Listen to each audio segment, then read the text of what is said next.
حضرت ابو بکر صدیق رضی اللہ تعالیٰ عنہ کو وہ یہ ہے کہ آپ رضی اللہ تعالیٰ عنہ نبی رحمت صلی اللہ علیہ وآلہ وسلم کے بچپن کے دوست تھے۔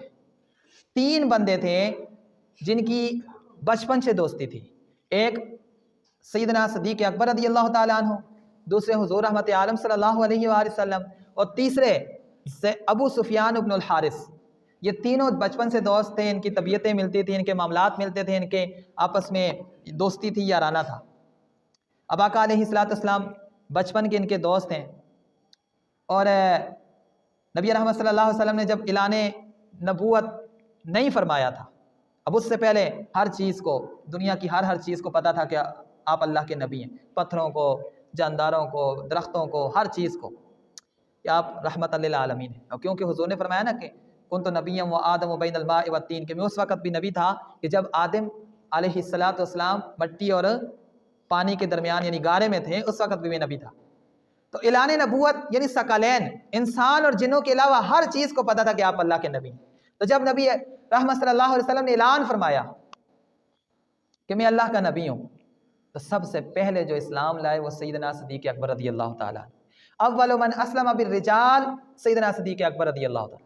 مردوں میں سب سے پہلے یہ خصوصیت بھی آپ کو حاصل ہے کہ مردوں میں سب سے پہلے اسلام لانے والے سیدنا صدیق اکبر ہیں، عورتوں میں حضرت خدیجہ الکبریٰ رضی اللہ تعالیٰ عنہ، بچوں میں حضرت علی المرتضیٰ رضی اللہ تعالیٰ عنہ، اور غلاموں میں حضرت زید بن حارثہ رضی اللہ تعالیٰ عنہ۔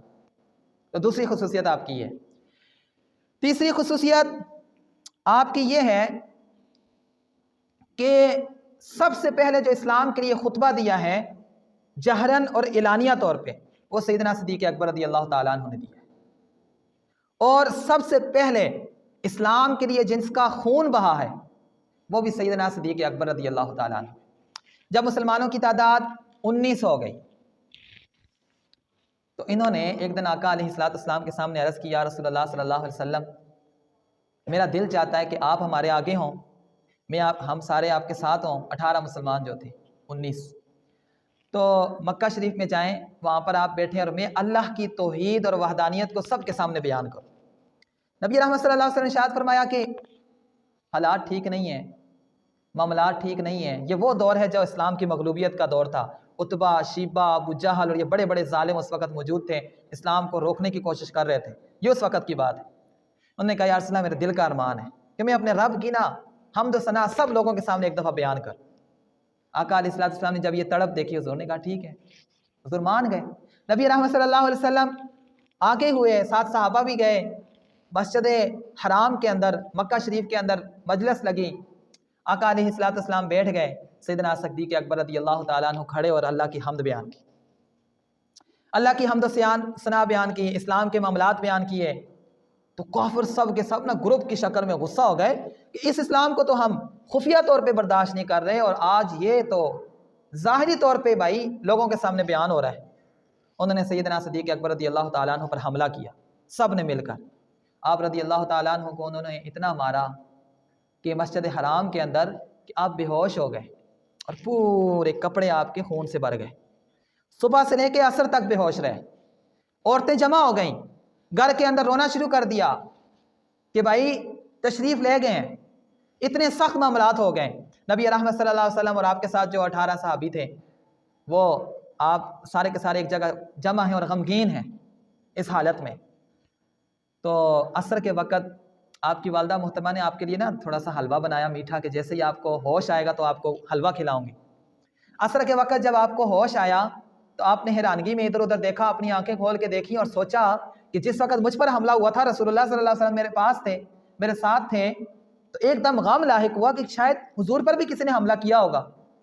تو ایک دم آپ نے سب سے پہلے جو بات پوچھی، آپ کی زبان سے جو الفاظ نکلے وہ یہ تھے، این رسول اللہ، این رسول اللہ، اللہ کے رسول کہاں ہیں؟ تو آپ کی والدہ غصہ ہو گئیں۔ انہوں نے کہا جس کی وجہ سے اتنا کچھ ہوا ہے ابھی بھی آپ اس کو یاد کر رہے ہیں، آپ نے تھوڑا سا حلوہ کھا لو، تھوڑا سا۔ ہم نے کہا نہیں۔ بڑا انہوں نے ضد کی تو آپ نے قسم اٹھا لی، آپ نے کہا میں اس وقت تک حلوہ نہیں کھاؤں گا، اپنے منہ میں کوئی چیز نہیں ڈالوں گا جس وقت تک میں نبی رحمت صلی اللہ علیہ وسلم کو دیکھ نہ لوں۔ اب سیدنا صدیق اکبر رضی اللہ تعالیٰ عنہ کی ضد کی وجہ سے چل تو نہیں سکتے تھے، جسم پر زخم تھے، خون سے جسم بھرا ہوا تھا، آپ تکلیف میں تھے تو ایک بندے نے آپ کو ایک طرف سے پکڑا، دوسرے بندے نے آپ کو دوسری طرف سے پکڑا، وَرِجْلَاهُمَا تَخُطَّانِ فِي الْأَرْضِ کہ دونوں پاؤں کو نا زمین پر گھسیٹتے ہوئے لے گئے رسول اللہ صلی اللہ علیہ وسلم کے گھر پہ۔ آقا علیہ الصلوۃ والسلام اور صحابہ جمع تھے، جب آپ کو لے گئے تو بیٹھ نہیں سکتے تھے، کہا یا رسول اللہ بیٹھ نہیں سکتا، حضور کے سامنے نہ لیٹ گئے۔ نبی رحمت صلی اللہ علیہ وسلم نے کہا میں نے کہا نہیں تھا کہ یہ لوگ ظلم کریں گے، جبر کریں گے۔ تو پھر اس کے بعد جو بات کی بات ہے فَأَكَبَّ عَلَيْهِ رسول اللہ صلی اللہ علیہ وسلم وَعَانَكَهُ وَالْتَزَمَهُ وَقَبَّلَهُ بَيْنَ يَدَيْهِ نبی رحمت صلی اللہ علیہ وسلم وَرَكَّتَهُ رِكَّةً شَدِيدًا نبی رحمت صلی اللہ علیہ وآلہ وسلم حضرت ابوبکر صدیق رضی اللہ تعالیٰ عنہ کے اوپر نہ جھک گئے۔ اب یہ کتنی شان کی بات ہے، اللہ کا نبی اپنے یار کے اوپر جھک گیا۔ رسول اللہ صلی اللہ علیہ وسلم نے آپ کو نا گلا ملایا آپ کے ساتھ اور آپ کو اوپر اٹھایا، اٹھانے کے بعد آپ کی نا پیشانی کو چوما اور حضور صلی اللہ علیہ وسلم نے رونا شروع کیا، بہت رقتاً شدیداً، بہت سخت روئے اپنے یار کی حالت دیکھ کر۔ صحابہ کرام نے بھی رونا شروع کر دیا۔ اچھا جب یہ معاملات ہو رہے تھے تو آپ کی والدہ نا پیچھے دروازے میں کھڑی ہو کے دیکھ رہی تھی، اور وہ اس لیے آئی تھی کہ شاید کوئی اور ابھی پھر کوئی آپ کو تکلیف نہ دے، اس لیے آپ کی نا سیکورٹی کے لیے ساتھ آئی تھی۔ تو باہر دروازے میں کھڑے ہو کے، اندر نہیں آئی، باہر کھڑے ہو کے دیکھ رہی تھی۔ تو ابوبکر صدیق رضی اللہ تعالیٰ عنہ نے دیکھا کہ نبی رحمت صلی اللہ علیہ وسلم تو ابھی بڑے شفقت اور نرمی کی حالات میں ہیں، اس معاملات میں ہیں، تو آپ نے فوراً اس موقع کا فائدہ اٹھایا اور عرض کیا رسول اللہ میری ایک عرض ہے۔ حضور نے فرمایا بولو کیا عرض ہے، کیا چاہتے ہو؟ میں نے کہا یا رسول اللہ صلی اللہ علیہ وسلم میری والدہ ایمان نہیں لائی، میں چاہتا ہوں کہ میری والدہ مسلمان ہو جائے، اب دعا فرمائیں۔ اب آقا علیہ الصلوۃ والسلام ویسے بھی دل ٹوٹا ہوا تھا، آپ کو پتہ ہے، اور نبی ہو پھر، اور نبی کی دعا ہو۔ نبی رحمت صلی اللہ علیہ وسلم نے اسی وقت ہاتھ اٹھایا، یا اللہ ابوبکر صدیق نے آج تیرے اسلام کی خاطر اتنی تکلیف برداشت کی ہیں اور اس کی دل کے اندر ایک ہی حاجت ہے کہ میری والدہ مسلمان ہو جائے، تو یا اللہ ان کی والدہ کو ہدایت عطا فرما۔ حضور نے ابھی ہاتھ نیچے نہیں کیے تھے کہ والدہ نے باہر سے آواز لگائی میرے دل کو کچھ ہو رہا ہے، ہاں میرے دل کو کچھ ہو رہا ہے۔ اندر آئیں، حضور کو دیکھنا شروع کیا اور کہتے ہیں مجھے بھی مسلمان کریں۔ آقا علیہ الصلوۃ والسلام نے کلمہ پڑھایا، اشہد ان لا الہ الا اللہ واشہد ان محمد رسول اللہ، انہوں نے کلمہ پڑھ کے اسلام لے آئیں۔ اس وقت انہوں نے کہا یا رسول اللہ اب جب تھوڑی دیر پہلے جب میں باہر کھڑی تھی تو دنیا میں میرے نزدیک سب سے مقبوض ترین انسان آپ تھے، یعنی جس سے میں بغض رکھتی ہوں، لیکن اب دنیا کے اندر سب سے محبوب ترین انسان میرے لیے آپ ہیں۔ تو میں عرض کر رہا تھا کہ دوسری جو فضیلت آپ کو حاصل ہے کہ سب سے پہلے جو اسلام لائے ہیں اور سب سے پہلے جنہوں نے اسلام کا خطبہ دیا ہے اور سب سے پہلے جن کا اسلام کے لیے خون بہا ہے وہ بھی سیدنا صدیق اکبر رضی اللہ تعالیٰ، یہ خصوصیت بھی آپ کو سامنے۔ اور آپ کے والد محترم وہ بھی کچھ دنوں بعد تقریباً 14-15 سالوں بعد جب مکہ فتح ہوا اس وقت آپ بھی ایمان لائے۔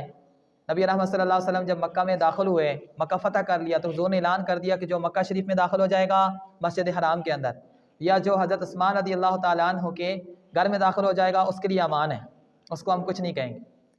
تو حضرت ابو قحافہ ابو بکر صدیق رضی اللہ تعالیٰ عنہ کے والد محترم ایمان نہیں لائے تھے، یہ فتح مکہ کے موقع پر ایمان لائے، تو وہ حضرت عثمان رضی اللہ تعالیٰ عنہ کے گھر میں داخل ہو گئے۔ تو ابو بکر صدیق رضی اللہ تعالیٰ عنہ دوڑتے ہوئے گئے، اپنے والد کا ہاتھ پکڑا اور نا زبردستی رسول اللہ صلی اللہ علیہ وسلم کے پاس لے آئے۔ بڑی داڑھی، ضعیف تھے، نبی رحمت صلی اللہ علیہ وسلم نا حضور ابو بکر صدیق رضی اللہ تعالیٰ عنہ سے بڑی محبت کرتے تھے۔ تو جب دیکھا کہ اپنے والد کس طرح لے کر آ رہے ہیں تو حضور نے کہا تم نے ان کو کیوں تکلیف دی، مجھے کہتے میں چلا جاتا۔ اب یہ اخلاق بھی دیکھ لیں، آقا علیہ الصلوۃ والسلام کے عاجزی بھی دیکھ لیں، کہ بزرگوں کا ادب دیکھ لیں۔ حضور اب امام الانبیاء ہیں، نبیوں کے سردار ہیں، لیکن تربیت دیکھو کہ آپ نے ان بزرگوں کو تکلیف کیوں دی، مجھے کہتے میں خود چل کر آ جاتا۔ انہوں نے کہا یا رسول اللہ میں اس بات کو بے ادبی سمجھتا ہوں کہ میرا والد جو ہے آپ میرے والد کے لیے چل کر آئیں، ادب والے پھر یہی بات کرتے ہیں۔ تو آقا علیہ الصلوۃ والسلام نے ان کو سامنے لایا اور کلمہ پڑھایا۔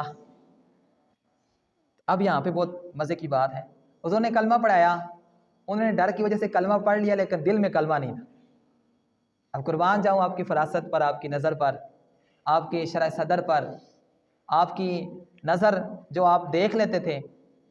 تو نبی رحمت صلی اللہ علیہ وآلہ وسلم نے جب دیکھا نا یہ کلمہ دل میں نہیں اترا، آپ رضی اللہ تعالیٰ عنہ نے اس طرح اپنی نا انگلیاں بند کی اور اس کے بعد زور سے آپ کے نا مکہ مارا سینے میں، ایک دفعہ مکہ مارا، دوبارہ کلمہ پڑھایا، پھر نہیں،